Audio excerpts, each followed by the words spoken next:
St. Louis. Where do we start? This is a really strange time right now. None of us have experienced this before. I'm constantly checking my phone. Looking at social media. Trying to get more information. But there are very few answers. The uncertainty can be scary. But one thing you should always remember, We are all in this. We're all in this together. Enjoy the extra time with those around you. Go for a walk. Sit down together for dinner. Spend some time on yourself. But most importantly, be responsible. Be responsible. And please, take care of each other. To our healthcare community on the front lines, We appreciate you. And we're following the guidelines. To stay safe. To get through this. To come out stronger. remember, you are not alone. We will get through this Together. We love you, St. Louis.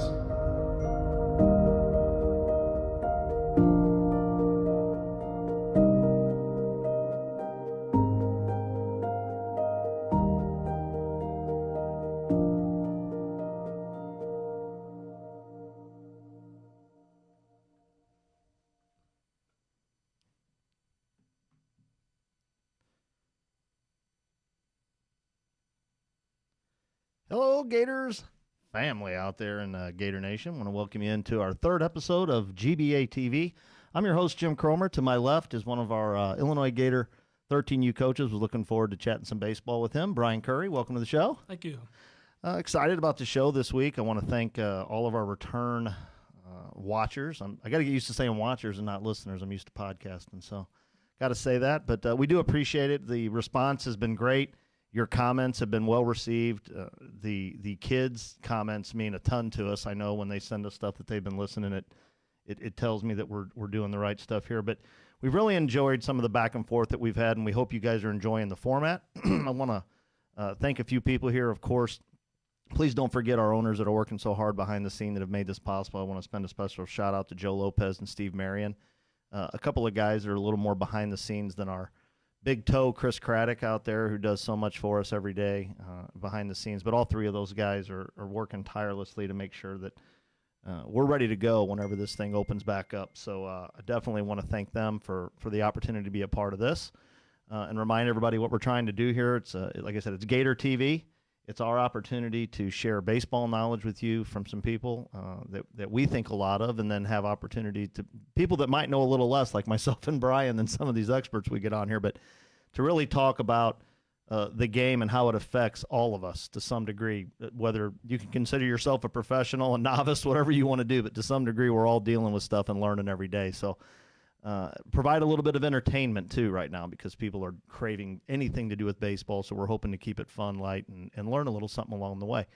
I've got a great guest today that I'm really excited about. Before we get to him, I want to thank Brewski's Smokehouse and Music Restaurant and Bar in O'Fallon, Missouri. They're one of the sponsors that have been with the Gators for a while. You see their banner hanging up in the building. One of those locally owned businesses, folks, right now that need you more than ever. They've got non-contact curbside pickup. Put in orders. They got daily specials. Give them a call at 636-329-0027. We want to show them support just like some of these other great people, but also want to encourage you. I do know if you're watching this, you're familiar obviously with Gators Baseball Academy, our Facebook page, but make sure you're following it. So just click like. On Twitter, you can find us at GatorsBA. Instagram, Gators Baseball Academy. And, of course, you can learn more about us if you're not part of our program and you want to learn more, or if you are part of our program and you always want to stay up to date with what we're doing. You can do so at GatorsBaseballAcademy.com. The guest I'm going to bring in here, I met him quite a few years ago at a baseball conference, and I had heard about him and I'd seen him on social media, and then I got the opportunity to hear him speak. His story is, I would say, it'd be hard to say it's not awesome. I was just telling Brian about the guy, and I could tell just talking to Brian, what it meant to him to hear that, from a guy like we're going to hear from today who's can tell you that it can be done. But then now that he's done it at the highest level and probably did something that we all dream about, now he's got a great perspective on it. And to hear him speak will change you. It really will. It'll make you stop and think about what you're doing and how you're approaching what you're doing and why you're doing it. So I'm going to give him a call here, as he was supposed to be with us, but, I'm not feeling real sorry for him, Brian, because I think we heard him. He was leaving the golf course in sunny California. So let's just get him on the phone here. Hopefully he remembers. We're live when he answers, but I think he'll do all right here for us. Big Jim, what's up, buddy? Steve Springer, welcome to GBA TV. How are you today? I'm doing good, buddy.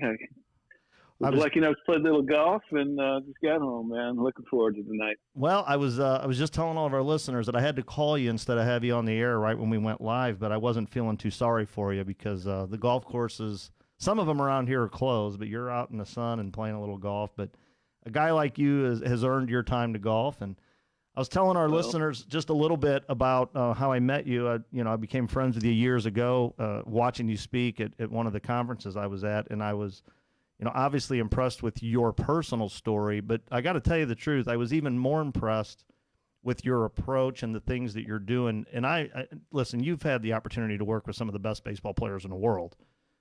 Your list is endless of the major league guys that you've assisted and continue to assist, but for us and for me at the time especially, your message to both youth players, parents, and coaches is something that I think every parent, every player, every coach, every trainer should hear. Why don't you, before we do get into that though, we always like to make sure that our speakers tell our listeners a little bit about who they are, and then you and I can get into some discussions about, where you're at right now and what you're doing and your message. Well, I appreciate your kind words, man. I love it. And I love doing what I'm doing. It's mind-blowing that Major League All-Stars are calling me now. And, I played 14 years in the minor leagues. I played in 1,591 minor league games. I had 1,592 hits. I was really glad to see that. I hit a game. I got 2 hits in each league in the big leagues, 2 at the Indians, 2 at the Mets. Doesn't sound that great until I tell you what I was when I started. Because when I was a freshman in high school, I was 4'11", 90 pounds. I'm from Huntington Beach, California. I went to Marina High School. I had an older brother that was a star, 1 year older than me. I made the team because he was the star of the team probably.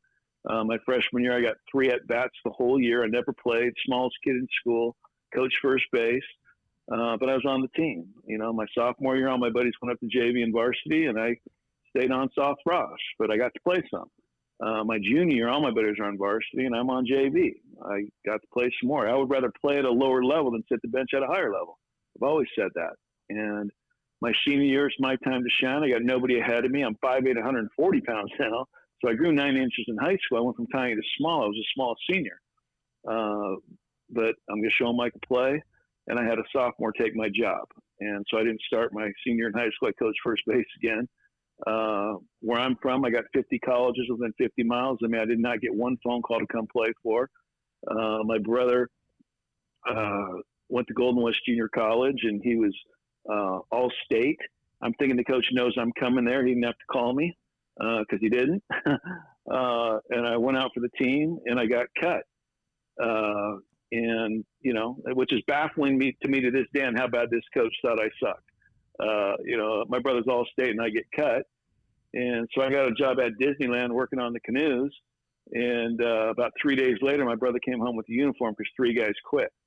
So I was 19 years old, freshman in freshman in college. I got 3 at-bats again, and I ended up playing in the big leagues, So all you kids out there, man, you are not too small, right? Too many kids are quitting this game at 13 years old with their little kid body because of the pressure that's put on them by the one who loves them the most, us parents, and Johnny Testosterone Coach yelling at my 9-year-old.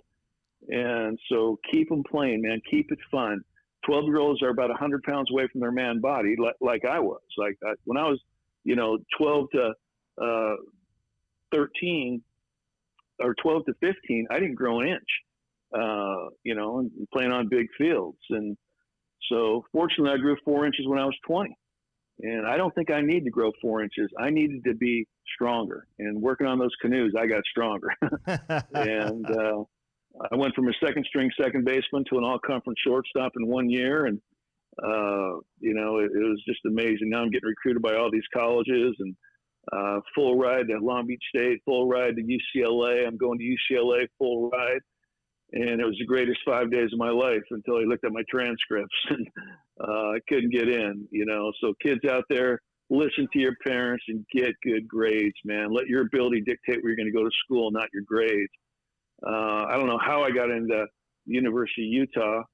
I went there as a shortstop, hurt my arm, DH the whole year, and ended up playing, outfield one day at the end of the year. and against Brigham Young, and they had Rick Aguilera, Wally Joyner, Corey Snyder, and I went 5 for 5 with the bum, 2 doubles, 5 RBIs, and I got drafted by the New York Mets as an outfielder, and it's just mind blowing how that happened. Well, hey, listen, you obviously lived a dream. Your story is impactful because we do see it. I'm sitting here next to one of our youth coaches, and he's just shaking his head. I think he's going through it. I went through it with my son. Not all kids grow, at the same time. We're not just talking physically; it's mentally as well. Would you not agree? Absolutely. I was not ready to go to college mentally. I was probably ready to go back to high school as a senior, or as a freshman in college, go back as a freshman in high school, just the way it was. I mean, I was immature mentally and physically, and, fortunately I grew, and I feel I'm a little bit smarter now. So, sometimes it takes time, and, I just don't want kids quitting with their little kid body because somebody's yelling at them or putting, every time I speak, I mean, too many kids are playing this game with tension, anxiety, and pressure, instead of calmness, toughness, focus, having some funness, if that's a word. And funness. We can do that. We can make it a word, Steve. That's a good one. It's a word. It's a Springerism. Yeah. And we just need to keep it fun. Vanderbilt's not panicking when your 9-year-old has a bad weekend at the Burger King Championship. The Burger King. Can I borrow that one too? Because that's a good one. But as parents, we want our kid to be the next Mike Trout. So did I. But you know what? It's okay to be a 25-year-old big leaguer, 24-year-old big leaguer, if you are going to be that good. Yeah. But it's been awesome, man. I played for 14 years. I spent 11 years in AAA. And, at the time I'm like, really, God, 11 years in AAA, huh? And now I know why he put me there, to do exactly what I'm doing right now. Because when I'm talking to you, the dad of a 10-year-old or Major League All-Star, my message is the same. And that's the beauty about it. The first time when I really got to meet you and we sat down, I remember where we were at. One of the things that you really harped on was, at the time when we were talking about it, was we as parents and coaches need to start changing how we look at success and failure. And that's some of the pressure. I know you talk a lot about the immense amount of pressure that we're putting on children to play what is supposed to be a fun game, right? Something that you enjoy. But you really talked about changing our thought process on what success and failure is. Why don't you talk a little bit about that? Well, I believe that we're playing the biggest self-esteem destroying sport in the game. I don't need my coach, my parent, or my teammate to beat me up. The game's going to do it by itself. I hit 3 balls right on screws right at somebody, and baseball says I suck. My batting average goes down. I think I failed, and now the wrong me starts playing. Because every single player in the big leagues, every single player in Little League has 2 players in them. I got confident Nolan Arenado, who's an absolute star, and I got a non-confident Nolan Arenado who's not very good. He doesn't play anymore. How do we get the right guy playing is what I teach. And this is, you get great at lining out, get great at hitting balls hard. When somebody asks you what you do for a living from now on, you tell them you hit balls hard for a living. If you get a hit, it's a bonus. And you change what you think success is, not to get 3 hits. You change what you think success is to get the right guy playing every single day. See, as parents, as players, we all want to be put in a microwave. We all want it right now. And I want to be put in an oven, man. I want to be ready if I get there, when I get there. And we'll get when I go speak to travel ball organizations and high schools, and I'll be at a high school and say, where are the freshmen here? And they'll raise their hand. I go, okay, you guys are playing another 8 years for sure. How important is last week's 0 for 4 or last game's 0 for 4 if I'm playing another 8 years? It's not, unless you let it beat you up mentally, because this is what happens. We let yesterday beat us up today. And Augie Garrido gave me the best compliment I've ever had in my life. He said it's his favorite quote of any coach he's ever heard. If we get our players to play, and I don't give a crap mote about me, it's not about you. It's about you helping your team. Those are 2 completely different players. And you play every single day like it's opening day. Because nobody in baseball has ever played opening day with no confidence, because there's no yesterday beating me up. And that's where the trap of the game is. I let yesterday's 0 for 4. Now I'm 0 for 2 today. And now in my mind I'm 0 for 6. And I'm letting yesterday's bad game play today. Yet I got a new game, new pitcher, new hero every day that we play. But we don't think that way. AJ Pollock's one of my guys. I consider him like my son. He's been calling me his whole career since he signed. I have never asked him to get 3 hits. I've asked him to be the best competitor on the field with an attainable goal to hit the ball hard and help his team win 1,000 times. And you know what he calls me? He calls me his keep things in perspective coach. And that's what I try to do to parents. I mean, I shot out a 2-minute video on why kids quit at 13 because of the pressure that's put on us by the one who loves us the most, and Johnny Testosterone Coach yelling at my 10-year-old. And in 3 days, Jim, it got viewed 3.4 million times. I know you saw it a couple of years ago. That's how real it is. And all of a sudden, these kids are quitting, and the parents are like, "What happened?" And I'm like, "Well, you were a whack job. That's what happened." and now, and now the kid, he quits with his little kid body, and now 4 years later, he wants to play again with a great body, and he's lost 4 years of instincts and learning how to play the game. Yeah, it's sad. We see it. Like, listen, sometimes I feel like we're always bagging a little bit, right? Like, there's a lot of great stuff going on too, and there's a lot of people that get the message, and it's supposed to be fun. You're supposed to hear a story like yours, and it's supposed to make you, get goosebumps, and it's supposed to make you, look at your little guy and think, you know what? It's supposed to put it in perspective for you, and you've done a great job with that. One of the things too, that parent-player relationship is something that, unfortunately, I feel like we all have to work on to some degree. And, I don't know that it's something that when I was young, anybody ever really thought about having to work on. Now, I'm not saying everything was perfect when I was a kid either. Listen, dads being hard on their sons or moms being hard on their sons or daughters, whatever, has been going on forever. I don't know that anybody's saying just act like, oh, who cares? And I don't think anybody's saying that. I think what we're saying is, how about a little support for something that, let's face it, is really, really hard? Well, I agree. It's hard coaching your own kids. I coach my kids. I mean, one time I was scouting with the Diamondbacks. I wasn't coaching my daughter who was 11, and I tried giving her a tip, and she looked at me and she said, "Dad, you're not the coach." And I'm like, "You're right, honey. Go listen to the plumber." But it's hard to do that. But I know in coaching, you build them up, you break them down and coach them, you build them up again. Players need to know that you care before they care what you know. I heard that from Ken Revisa. I wrote that thing down so quick, so I didn't forget it because it makes so much sense. But what do we do? And we're that ride home. You always talk about the ride home, and the guy goes 3 for 4, and the dad's like, "What happened to the last at bat?" It's like, really? I mean, let's like I said, let's put them in a microwave or in an oven, not a microwave. Let's make it fun. When Rich Amro and I, who played 9 years in the big league, didn't get to the big leagues until he was 29 years old. You talk about grinding. He's my best friend. Our kids played Little League. We put little cute stickers on the back of their helmet if they had a quality at bat. And guess what? No crying. It wasn't about getting a hit anymore. It was about getting that little sticker because they're 11, 12. That's all they know. And we had the biggest spaz in the league on our team. And if he fouled the ball off, we made him feel like he was Mike Trout. And his parents loved this because nobody ever built their son up in sports. You couldn't. Too big a spaz. He was a great kid. He wasn't a baseball player. But we had fun. And I tell coaches all the time, because there are so many good coaches with good intentions, and please don't take it the wrong way, there are. But when your job is not to create big leaguers 12U. Your job is to create men using the game of baseball. It teaches you how to win. It teaches you how to fail. It teaches you how to compete. It teaches you how to compete with confidence, right? And now if they're lucky enough to play in the big leagues, bro, you had a very small percentage of it, but it's a good percent, instead of a negative. And I believe that's where we need to go with youth sports. Well, you make an impact on a lot of people all across the country, all across the world, really, when it comes to baseball. I had told somebody the other day when I said I was going to have you on, they were asking, how do you know him, And I was telling them, and I said, that guy probably saved me from one of the biggest mistakes I almost ever made. And he says, what do you mean? I said, well, a few years ago, I was at the ABCA, and I don't know if you remember this. You and I were walking around. We were meeting with bat people about something you and I were going to do together. And I said, hey, you want to go here? And you go, no, I got to go. Augie Garrido's getting ready to speak. And I said, oh, okay, well, I'm going to go there. And you were like, what? You're not going to go watch Augie speak? And I said, no, man, I got it. And you were like, trust me. I remember you telling me this. If you don't go see him speak, you will kick yourself in the butt someday for not. The best. And I went and saw him. And unfortunately, we lost Augie after that.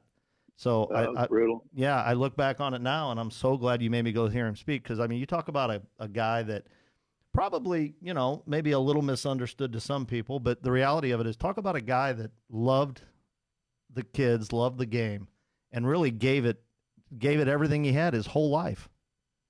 Oh, bro, he reeks with integrity for me. I love hearing him speak. I consider him a good friend. My Augie Garrido story is in 2012, I believe it was, I was in Austin. I didn't know how they were doing. I knew Tommy Nicholson. I never met Augie. And I went up, I called Tommy. I said, hey, buddy, you want me to speak to your team? And he said, dude, we need you at the beginning of the year. If we go 6-0, we don't make our conference championship. And they're 7 games out. He said, Augie's not going to pay you. He said, he's not going to go to compliance. I said, I'll do it for free.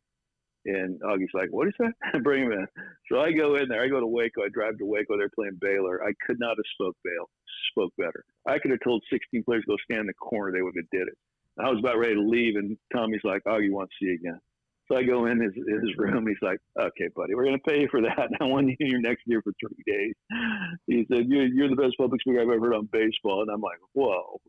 Coming from him, it was like my best compliment ever. And the same exact team with freshmen and not another person on it that just came in 9th place. The top 8 teams made their conference championship. They were the only one that didn't.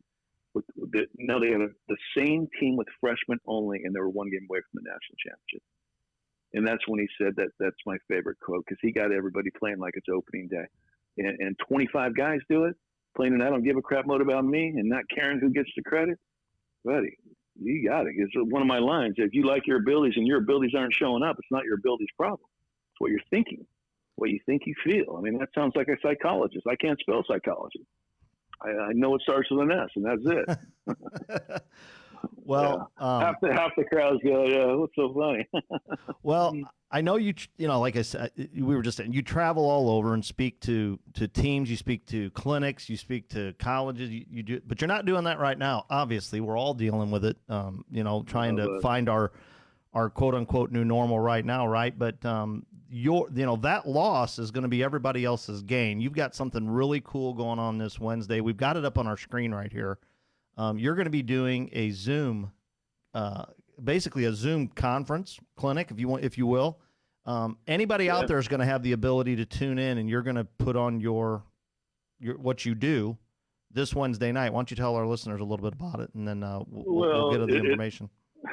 Well, thank you. I mean, it's tough times for everybody, and I'm not trying to do a money grab. I'm trying to help kids and help parents. You're looking for something to do.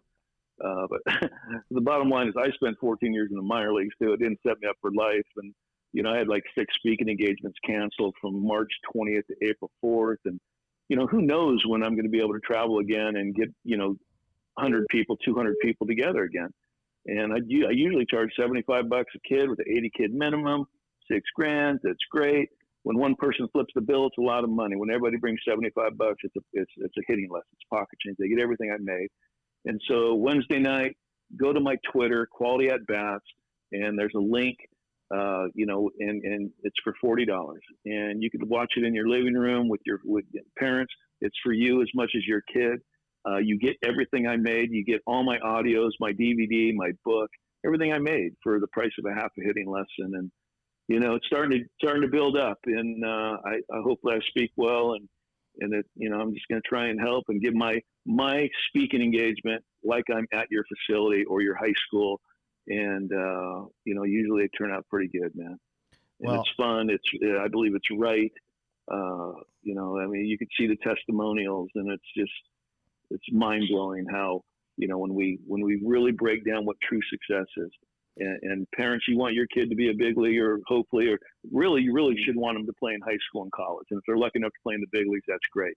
But when they get that college education, because they got great at a mental game, and that's the whole thing. That's what I teach. I can't even go into a conversation about hitting without thinking about the mind, the mental side, the approach. I used to think baseball was about the mind, the mental side, the approach, and mechanics, all 3 important in that order. I've changed it.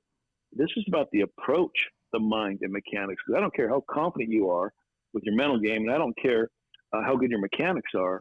If your approach sucks, you're going to lose your confidence, and your mechanics are going to break down. And that's the second thing I talk about after getting rid of stats, getting rid of the batting average. The batting average is the biggest trap in the game. Is it easier to hit 1 pitch when you know it's coming, or 3 and you don't? Right? Why are teams trying to cheat right now?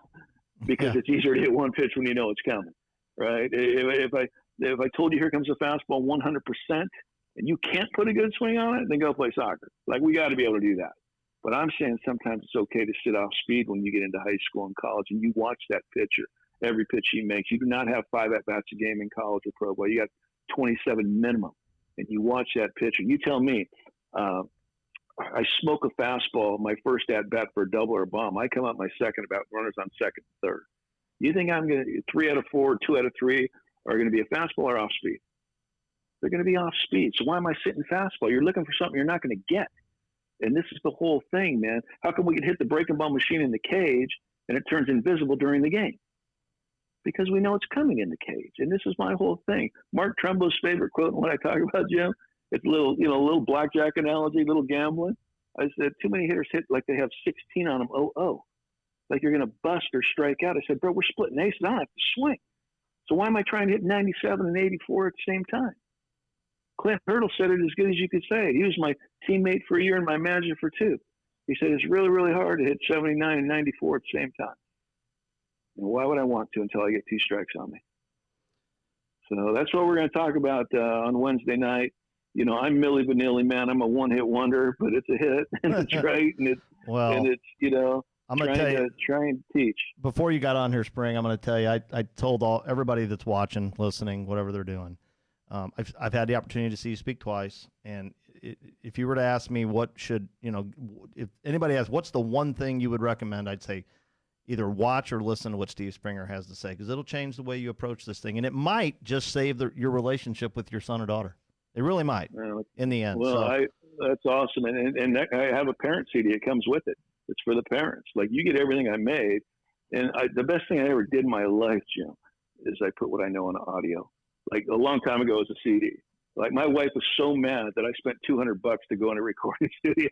Because see, we give ourselves too much credit to remember what we're taught, and that's the whole thing, Dan. Is if you like what I'm talking about, I promise you right now, if you say something that I like, I'm going to give you credit once, and then it's mine. I didn't come out of the womb with what I know, and this is why you always talk baseball. You always talk, with other players. I learned more probably from my teammates than I did my coaches, and I learned a lot from my coaches. But when you talk about teammates, you learn what to do and what not to do.